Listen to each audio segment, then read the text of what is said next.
Have you ever just found yourself completely, utterly overwhelmed, by all the little things, the tiny irritations that just seem to pile up every single day? Oh, absolutely. Maybe it's that ridiculous traffic jam, right? Your blood pressure just shoots up instantly. Or maybe something online. Yeah, or like a social media post that didn't get quite the reaction you hoped for, and suddenly you're in this weird spiral of doubt. Happens all the time. Or even, a small comment from your boss, maybe totally innocent, but it just sticks with you all day. You can't shake it. Right. It just replays in your head. Exactly. Well, if any of that sounds familiar, then welcome to the deep dive. Because today, we're really digging into something that might just fundamentally shift how you deal with those daily frustrations. And maybe even some of the bigger life questions, too. Sounds intriguing.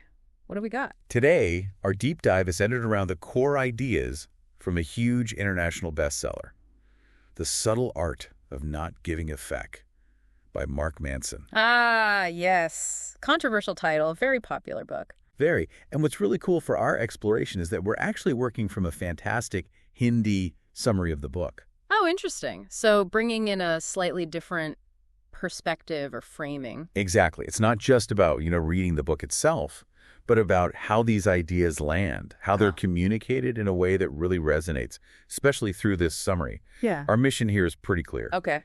We want to pull out the most practical, the most relatable, the really insightful bits from this summary, making Manson's main message super accessible for you listening. Gotcha. So distilling the essence. Precisely.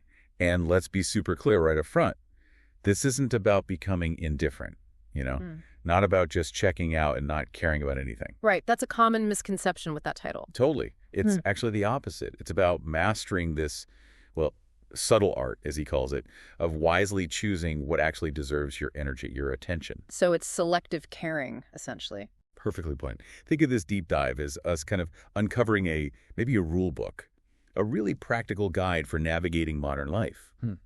Hopefully with way less stress, more purpose, and maybe, just maybe, a bit more real joy. And the fact that we're looking at it through this Hindi summary adds a layer, suggesting it's designed to be incredibly engaging, right? That's what the summary emphasizes, yeah. It makes it feel like this could be your personal life's rule book.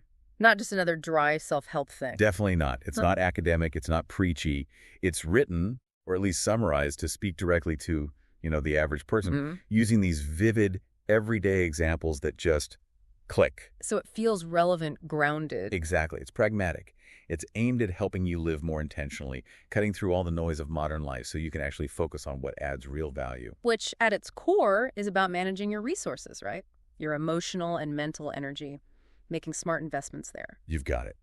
So let's really start by unpacking that core philosophy, the absolute heart of the subtle art of not giving a feck. Okay, lay it on us. The central idea, the main mantra that comes through so clearly in the summary, is actually pretty simple, but wow, it's powerful. Yeah. Instead of just letting yourself get totally consumed by every single thing that crosses your path. Which is easy to do. So easy.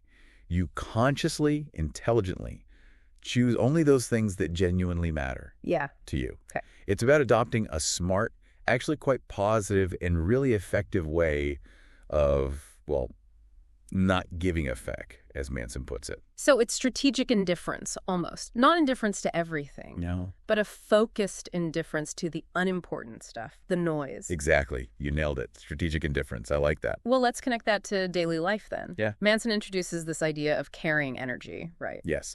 And the way he explains it, especially highlighted in the summary, is brilliant. Oh, so? He says this energy is limited, finite, just like the battery on your smartphone. Okay. That's instantly relatable. Everyone gets battery anxiety. Right. You know how fast that battery drains if you're constantly scrolling, playing games, running a million apps? Gone before you know it. Well, he says the exact same thing applies to your emotional and mental capacity, your caring energy. Makes sense. If you let yourself waste this really valuable energy on trivial stuff, and the summary gives great examples, like obsessing over some neighbor's gossip. We're counting likes on a selfie. We've all been there. Totally. Yeah. If you spend your energy there, what happens? You run out. There's nothing left for the important stuff. Exactly. You simply won't have enough juice left for the things that actually matter, the things that have a real impact on your life. It's like an emotional zero-sum game. That's a perfect way to put it. And think about those classic energy drainers we all know too well. Right. Like that boiling rage you feel stuck in traffic, even though you logically know you can't do anything about it. Oh, yeah. Futile anger. Or letting a small criticism from your boss, maybe even meant constructively, just fester and ruin your whole day, affecting your mood, your focus. Definitely felt that one. It just replays. Or even that little pang of disappointment, maybe inadequacy, when your Instagram post doesn't get the magic number of likes you somehow expected. Right. Arbitrary numbers dictating our feelings. Individually, they seem small, right? Just little moments. Yeah, easy to brush off one by one. But when you add them up, day after day after day, they become this huge, constant drain on that carrying battery. They chip away at you, your resilience. Exactly. And the consequence of that constant, often unnoticed depletion, it's actually pretty profound. How so? This relentless spending of your emotional energy on stuff that doesn't matter. It actively stops you from investing where it counts.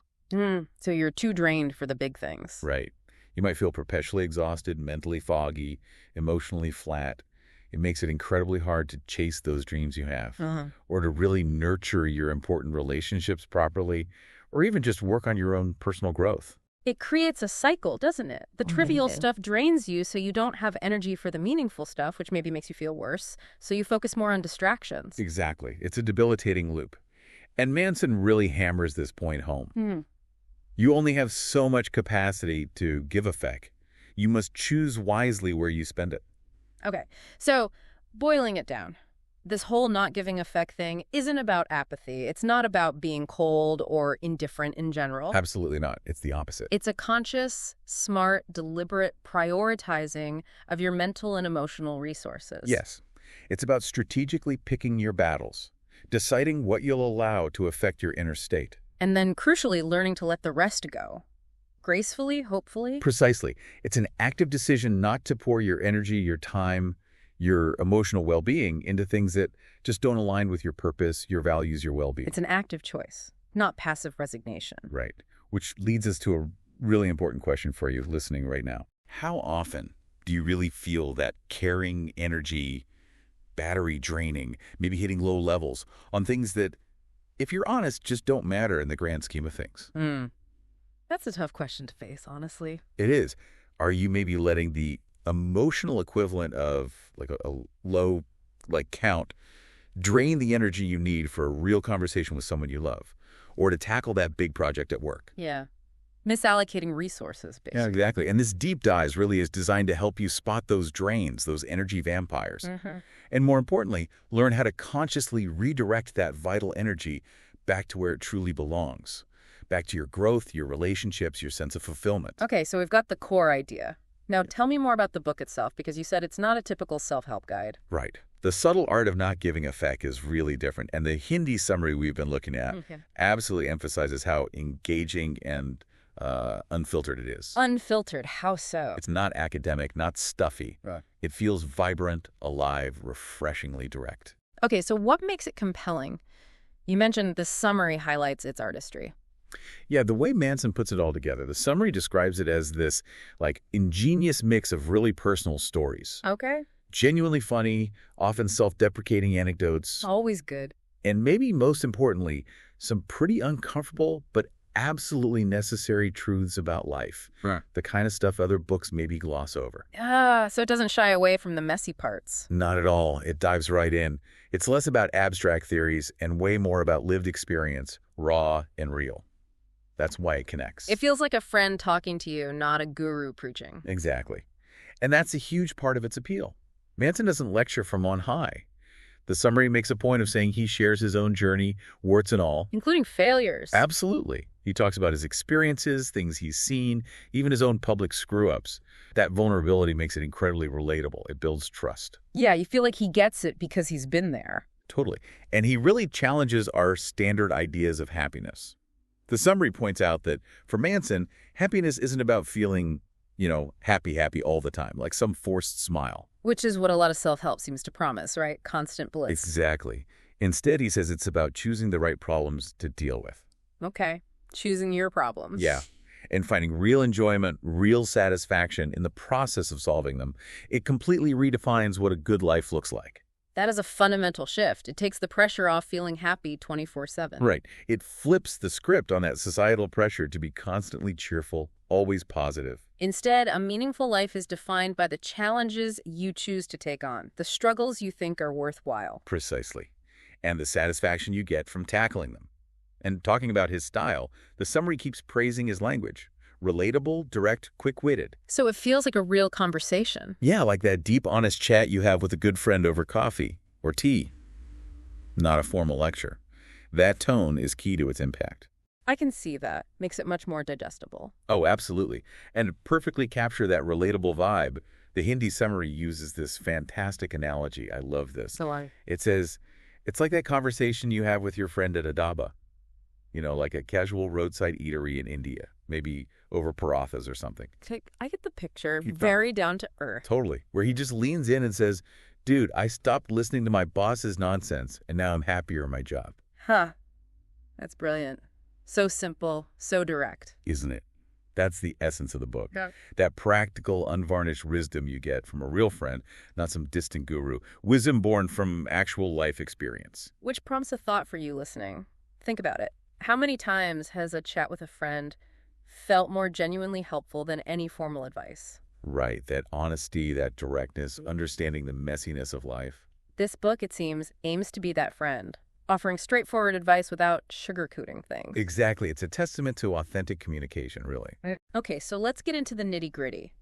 Manson doesn't just offer a philosophy. You mentioned practical tools, core concepts. He does. The book lays out 5 core concepts that the summary says can really turn your thinking 180 degrees, change your whole perspective. 5 key takeaways. Let's hear them. We'll go through each one with those relatable examples and make them stick. That's good. First one, you can't care about everything.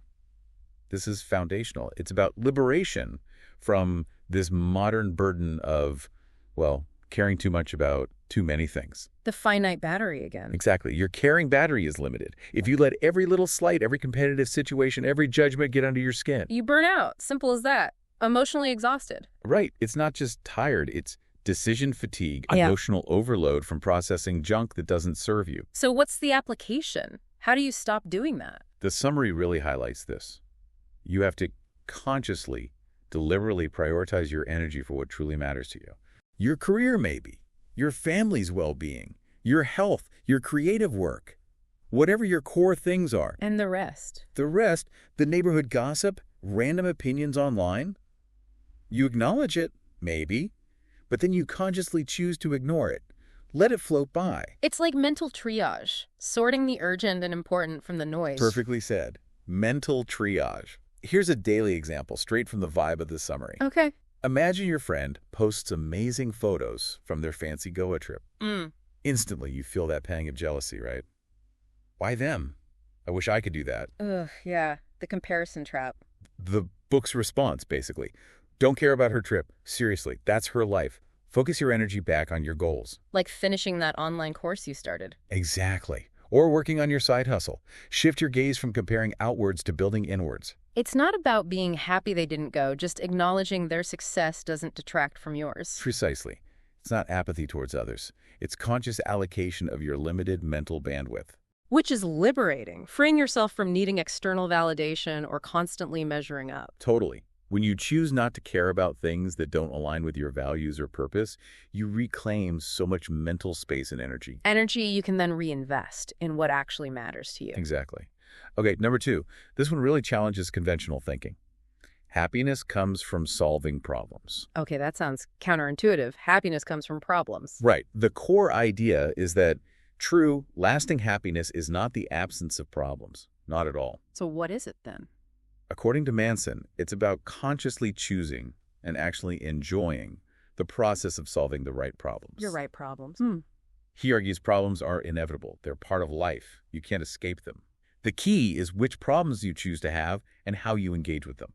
Okay, so this moves away from that ideal of a struggle-free life being the goal. Completely. It reframes challenges not as roadblocks to happiness, but as essential fuel for growth and fulfillment. And he distinguishes between good and bad problems. Yeah. A good problem might be, say, muscle soreness after a great workout. It's uncomfortable, but it signifies progress towards fitness. Okay, I get that. It's chosen discomfort for a desired outcome. Right. A bad problem might be the guilt and sluggishness after binge-watching TV all weekend instead of doing something meaningful. It leads to stagnation. So you choose your problems, and therefore you choose your growth path. Exactly. And the summary has this fantastic, vivid example. Let's hear it. Imagine you decide to learn to cook something new, maybe a tricky curry. Your first attempt, total disaster, burnt, tastes awful. Been there, feels like failure. Right. But the book calls this a good problem. Why? Because that failure is necessary feedback. It leads directly to you becoming a better cook. Ah, the struggle is part of the learning curve. Exactly. And the reward. Months later, your mom tries your perfected curry and says, wow, this is amazing. When did you learn this? That feeling of mastery, that's the payoff for embracing the initial burnt curry problem. It's the joy of earned competence. I like that. Right. So it challenges this idea that happiness means no struggles. It says no, challenges are where growth and satisfaction happen. When you choose which problems to solve, you're choosing your path to fulfillment. It's about the journey, not just the destination. Exactly. Finding satisfaction in the effort itself. Okay, powerful stuff. What's number 3? Number 3. Mm-hmm. This one can be a bit tough to swallow initially, but it's incredibly freeing once you get it. You're not special. Ooh, okay. Tell me more. That sounds harsh. It does. The summary calls it a bitter but true concept.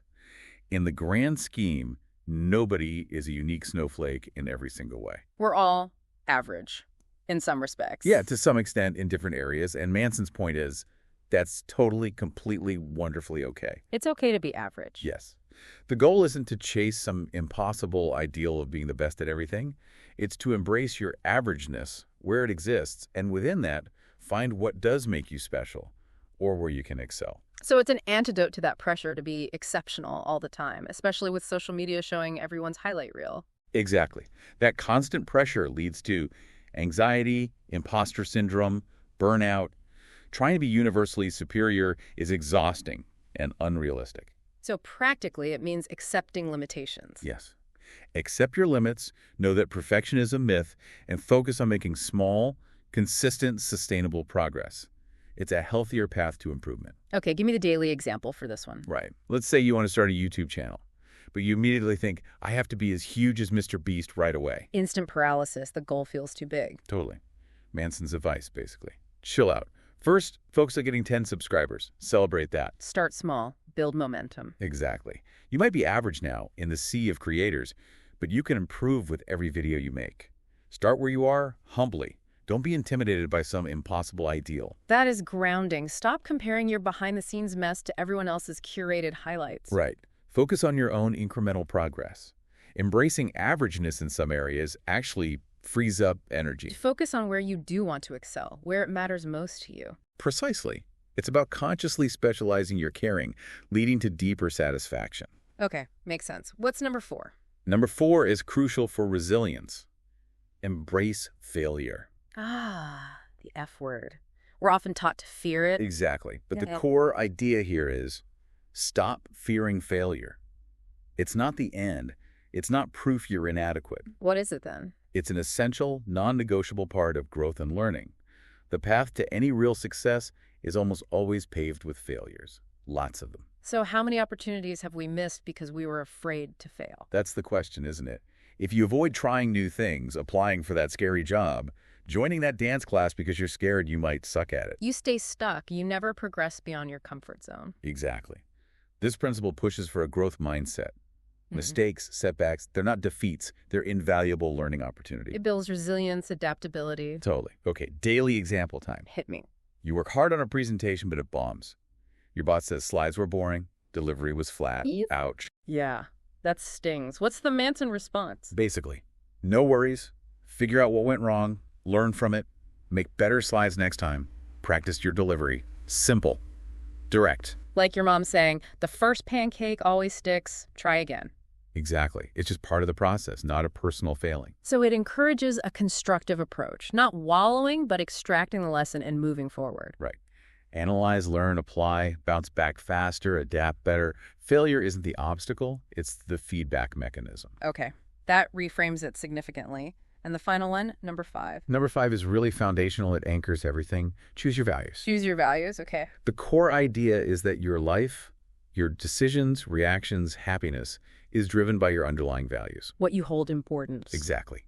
And if your main value, maybe unconsciously, is something superficial like impress everyone. You'll always be chasing approval and probably unhappy. That's Manson's argument, yeah. You'll be miserable, constantly seeking external validation. Instead, he urges you to consciously, deliberately choose values that bring genuine inner happiness. Like what? What are examples of better values? Things like honesty, hard work, family connection, creativity, contribution, things with intrinsic worth, not just external show. So it's about having a strong internal compass rather than being swayed by external pressures. Precisely. If your value is, say, party every weekend to fit in, you might end up exhausted and broke, despite the fun. But if your value is doing good, meaningful work, you'll naturally focus on things that lead to career progress and genuine satisfaction. It's about aligning your actions with your core beliefs, creating integrity. Yes, leading to a more authentic, purposeful life. Yeah. Wait, daily example. Let's have it. Your friend always invites you to the pub Friday night. Sounds fun, maybe.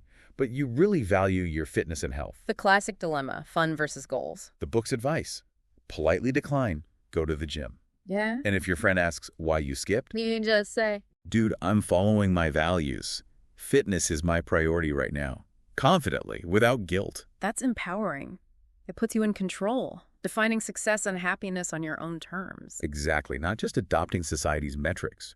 When your actions match your values, you get this deep sense of peace and purpose that external applause just can't match. It's self-determination, living by design, not default. You got it.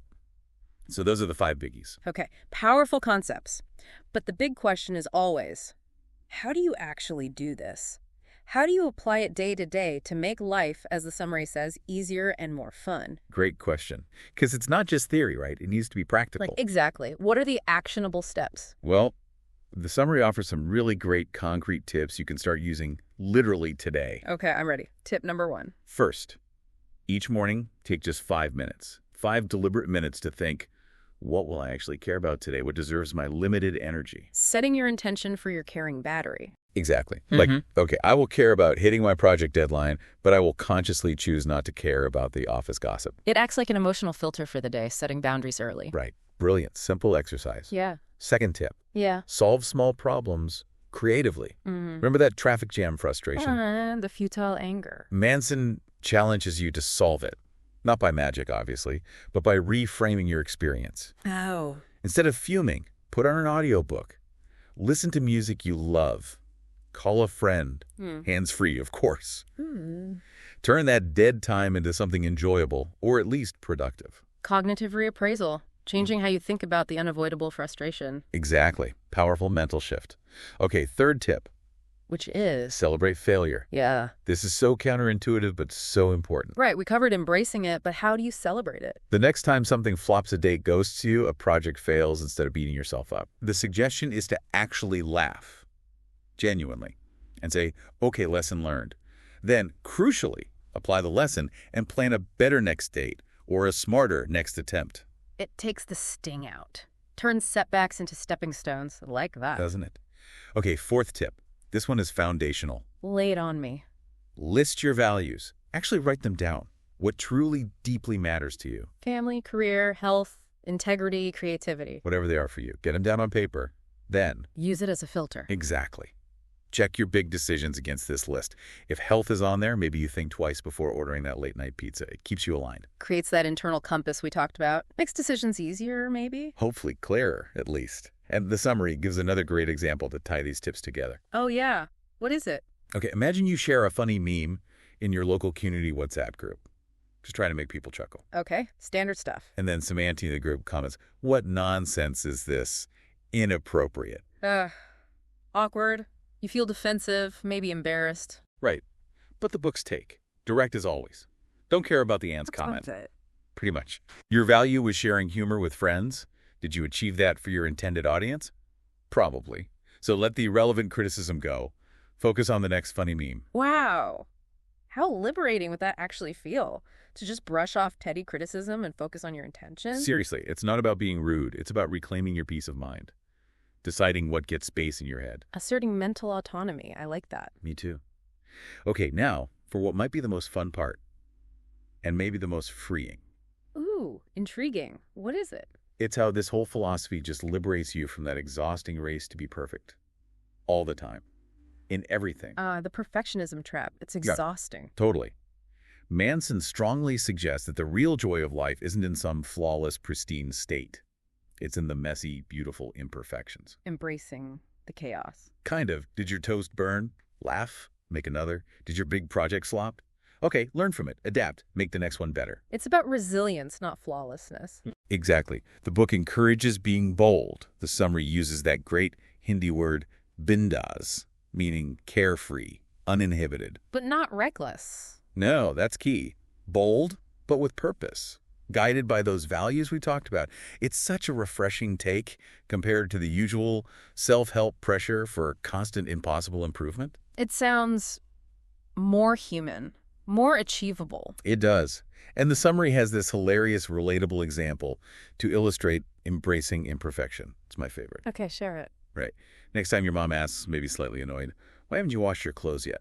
They're piling up. Uh-oh. Classic guilt trip potential. Instead of getting stressed or defensive, the book suggests you playfully but honestly say, Mom, I'm solving my priority problems today. First, this urgent work thing, then the clothes. Huh. How would that go down? Hopefully you both laugh and you go wash them. But the point is, you do it without the unnecessary guilt, the internal drama. You choose your priority. That perfectly sums it up, doesn't it? Choose the right problems, tackle them, and life becomes fun. Exactly. It totally flips the script on conventional self-help that often pushes for this unattainable ideal. Manson celebrates the journey, messiness, stumbles, and all. Finding joy in the process, not just the perfect outcome. It's about a more authentic, less stressful path. Right. Which leads to a final thought for you listening. Yeah. How much pressure do you put on yourself for perfection? In your work, your looks, your life? Probably more than we realize. What if? What if the real path to joy, to freedom, actually lies in consciously letting go of that relentless pursuit? That's a powerful thought, a genuinely liberating shift. So let's quickly recap our deep dive today. The Subtle Art of Not Giving a Feck by Mark Manson, filtered through this insightful Hindi summary. It offers this really fresh, practical take on life. Yeah, it's not about forced happiness or pretending problems don't exist. Not at all. It's about making conscious choices, choosing the right problems, dedicating your limited energy to them. And finding genuine enjoyment and growth in tackling them, even when it's hard. Exactly. Yeah. This book, this philosophy, it really is a bold guide, a Binda's guide, maybe for modern life. And it seems universally applicable, right? Career, relationships, just wanting more fun and clarity. Totally. Manson's candid insights offer a real roadmap to a more intentional, less anxious way of being. So the next time you're stuck in traffic, fuming, Or obsessing over Instagram likes. remember the mantra, don't give a feck. Yes. Consciously redirect that precious energy, that finite carrying battery, back to what truly, deeply matters to you. Which brings us to our final provocative thought for you to mull over. Consider the surprising power of strategically not caring. What small, maybe seemingly insignificant feck will you choose not to give this week? To free up that energy, that time, that mental space for something genuinely meaningful. How might that one simple strategic shift change your experience of a day, a week? Or maybe even the entire trajectory of your life. Think about it. The power to choose your focus and, by extension, shape your reality. It's entirely yours.